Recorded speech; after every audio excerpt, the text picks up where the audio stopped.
Assalamualaikum warahmatullahi wabarakatuh. Kali ini saya akan menjelaskan materi tentang perhitungan PPh pasal 21, karyawati, pindah tugas, dan upah.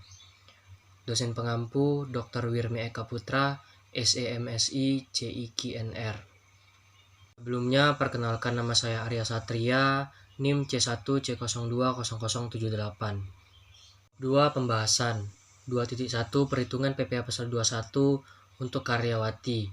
Rumus perhitungan PPh pasal 21 karyawati PKP sama dengan dalam kurung gaji ditambah tunjangan tutup kurung kurang biaya jabatan kurang PTKP. PPh pasal 21 sama dengan tarif pasal 17 PKP. Besarnya PTKP bagi karyawati berlaku ketentuan sebagai berikut. 1. Bagi karyawati kawin sebesar PTKP untuk dirinya sendiri.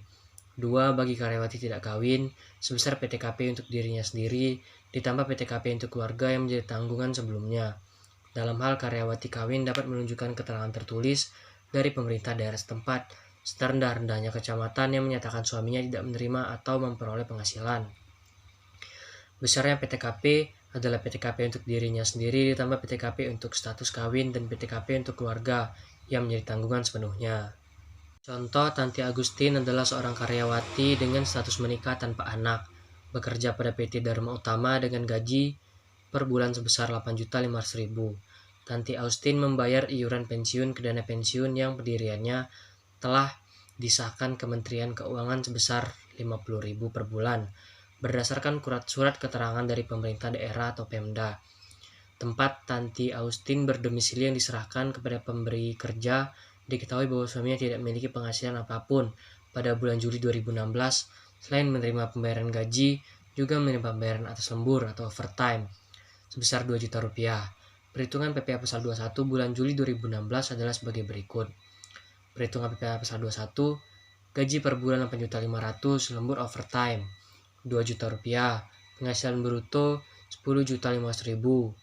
Pengurangan A. Biaya jabatan 5% dikali 1.500.000, 500.000 rupiah. B. Iuran 50.000 dan 550.000 rupiah. Penghasilan itu per bulan 9.950.000 rupiah. Penghasilan itu setahun 12 kali 9.950.000 rupiah. Dan bisa teman-teman lihat sendiri cara kerjanya di bawah. 4. Perhitungan pasal 21 untuk pegawai yang pindah tugas. Rumus penghitungan PP pasal 21 bagi pegawai tetap. PKP sama dengan penghasilan neto dikurang PTKP. PPh pasal 21 sama dengan PKP dikali tarif PPh pasal 17 ayat 1 huruf A.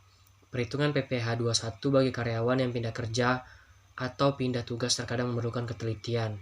Sebenarnya cara menghitung PPh pasal 21 karyawan perusahaan yang pindah kerja atau tugas sama saja dengan perhitungan pajak pada umumnya. Ketentuan ini tetap mengacu pada penghasilan tahunan. Contoh soal, Rohmat seorang karyawan lajang yang bekerja di pertambangan batubara PT Bara Cahaya di Banjarmasin. Rohmat menerima gaji 10 juta per bulan dan diwajibkan untuk membayar iuran pensiun sebesar 250.000. Pada bulan Juli, Rohmat pindah kerja ke PT Sentosa Abadi di Tarakan dengan gaji 12 juta rupiah. Berapakah PPh pasal 21 yang harus dipotong di perusahaan baru? Bukti PPh pasal 21 PT Bara Cahaya Januari hingga Juni. Gaji 10 juta, biaya jabatan 500.000 dikali 5%, iuran pensiun 250.000 dikurang 750.000. Penghasilan itu 1 bulan 9.250.000, penghasilan itu 6 bulan Januari hingga Juni 55.500.000, penghasilan itu 1 tahun 111 juta, penghasilan tidak kena pajak PTKP 4 juta. Dan bisa teman lihat sendiri caranya. 6. Perhitungan PPh pasal 21 untuk upah karyawan. Jenis-jenis upah yang diperoleh oleh karyawan tidak tetap. Istilah yang digunakan untuk penghasilan karyawan tidak tetap adalah imbalan atau upah harian, mingguan, atau upah borongan. Berikut adalah penjelasan lebih lengkapnya. Upah harian yaitu upah karyawan diperoleh secara harian. Upah mingguan yaitu upah yang diperoleh karyawan secara mingguan. Upah satuan yaitu upah yang diperoleh karyawan berdasarkan jumlah unit pekerjaan yang dihasilkan. Upah borongan yaitu upah yang diperoleh karyawan berdasarkan penyelesaian suatu jenis tertentu. Yang pertama, cara hitung untuk upah harian Hendra dengan status belum menikah pada bulan Maret 2020, bekerja pada perusahaan PT Dana Jaya dan menerima upah sebesar 650.000 per hari. Berapa PPh pasal 21-nya? Berikut cara hitungnya. Upah sehari lebih dari 450.000 dibagi 650.000 dikurang 450.000 sama dengan 200.000. PPh 21 harian 5% dikali 200.000 sama dengan Rp10.000. Pada hari ketujuh Anda telah menerima penghasilan sebesar Rp4.550.000, sehingga sudah lebih dari Rp4.500.000. Maka PPh 21 pada bulan Maret, upah sampai dengan hari ke-7 bagi 7 kali 600.000 sama dengan 455.000. PTKP sebenarnya 7 kali 54 juta bagi 360 sama dengan 1.050.000. Dan bisa teman-teman lihat cara mengerjakannya.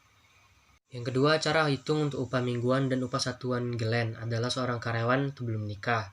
Pada bulan Januari 2020, Glenn bekerja sebagai tenaga kerja harian PT Elektronik Cermat dan mendapat upah Rp225.000 untuk berjumlah unit TV yang dapat diselesaikan dalam 1 minggu 6 hari kerja. Dia menyelesaikan 24 buah TV dengan total upah Rp3 juta. Jadi berapa PPh yang dikenakan pada Glenn? Berikut cara hitungnya.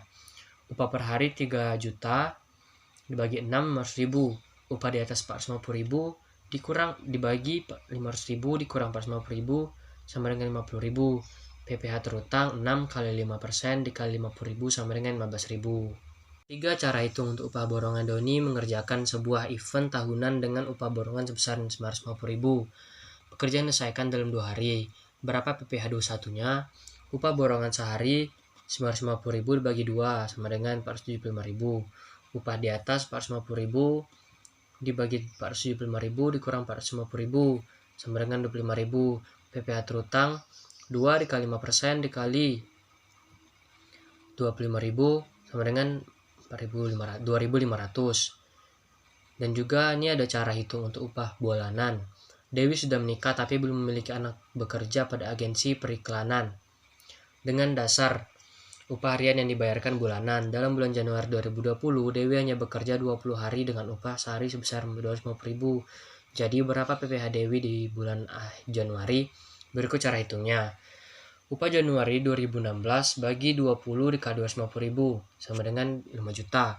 Penghasilan itu setahun 5 juta dikali 12 sama dengan 60 juta. PTKP sama dengan PTKP K_O sama dengan RP sama dengan 58.500.000. PKP bagi 60 juta dikurang 58.500.000 sama dengan 1.500.000. PPh 21 terutang setahun dibagi 500 dikali 1.500.000 sama dengan 75.000. PPh 21 terutang sebulan 75.000 dibagi 12 sama dengan Rp6.250.